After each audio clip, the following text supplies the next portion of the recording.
सुप्रभात बच्चों। हम लोग पढ़ रहे थे जब सिनेमा ने बोलना सीखा, और उसी कड़ी को आगे बढ़ाते हुए हम इस पाठ के विषय में और पढ़ेंगे और जानेंगे। बोलने वाली फिल्मों के लिए पौराणिक कथाओं, फारसी रंगमंच के नाटकों, अरबी प्रेम कथाओं को विषय के रूप में चुना गया। इसके अलावा कई सामाजिक विषयों वाली फिल्में भी बनी। ऐसी ही एक फिल्म थी खुदा की शान। इसमें एक किरदार महात्मा गांधी जैसा था, जिसके कारण इस सिनेमा को ब्रिटिश प्रशासकों की तीखी नज़र का सामना करना पड़ा। इस दौर को शुरुआत करने वाले निर्माता निर्देशक इतने विनम्र थे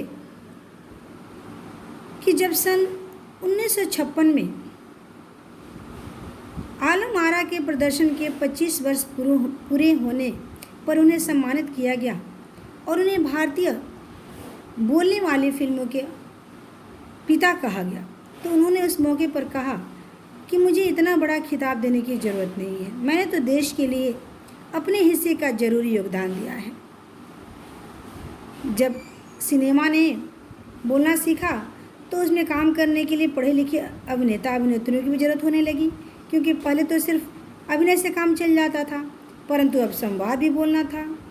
अब गायन की प्रतिभा की कदर होने लगी थी, और इस तरह से फिल्मों में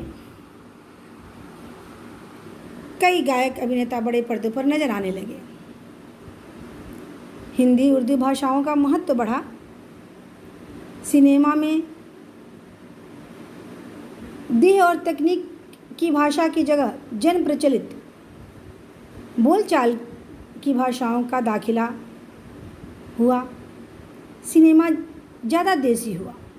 एक तरह की नई आज़ादी थी, जिससे आगे चलकर हमारे दैनिक और सार्वजनिक जीवन का प्रतिबिंब फिल्मों में बेहतर होकर उभरने लगा।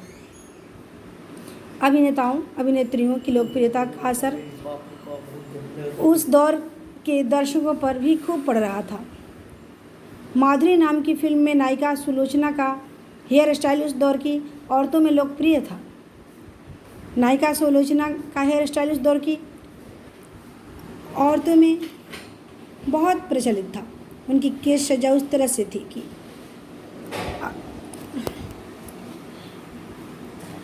आर्देशिर ईरानी की फिल्म में भारतीयों के अलावा ईरानी कलाकारों ने भी अपना अभिनय किया था।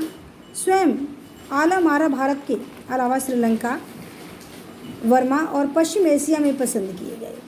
भारतीय सिनेमा के जनक दादा साहब फाल्के को बोलने वाली फिल्म के जनक आर्देशिर ईरानी की उपलब्धि को अपनाना ही था, क्योंकि वहाँ सह सिनेमा का एक नया युग शुरू हो गया था। तो बच्चों, समय के अनुसार कदम से कदम मिलाकर चलने पर ही व्यवसाय के क्षेत्र में सफलता ही हासिल की जा सकती है। इसलिए हमेशा दृढ़ निश्चयी, परिश्रमी और आत्मविश्वासी होना चाहिए और समय के अनुकूल चलना चाहिए। अब इनसे कुछ जुड़े हुए प्रश्न आपको मैं दूंगी, जिसे आप अपनी उत्तर पुस्तिका में लिखेंगे।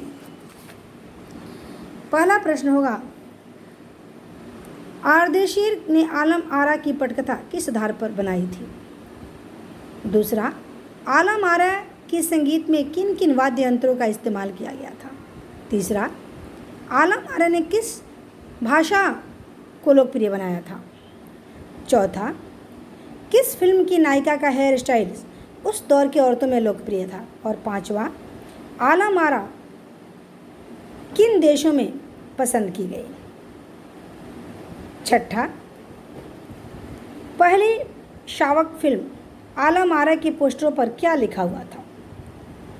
सातवां, फिल्मकार आर्देशिर को शावक फिल्म बनाने की प्रेरणा कहाँ से मिली? आठवां, आलम आरा के नायक विट्ठल के चयन को लेकर क्या किस्सा चर्चित है? नौवां प्रश्न होगा, आलम आरा फिल्म जब प्रदर्शित हुई तब क्या स्थिति हुई? और 10वां प्रश्न होगा कि सम्मानित किए जाने पर आलम आरा के निर्माता निर्देशक आरदेशिर ने क्या कहा था? तो बच्चों, आप इन प्रश्नों के उत्तर अपनी उत्तर पुस्तिका में लिख लेंगे और इससे संबंधित और भी प्रश्न आप तैयार करेंगे जो कि समयानुसार आपसे पूछा जाएगा। धन्यवाद।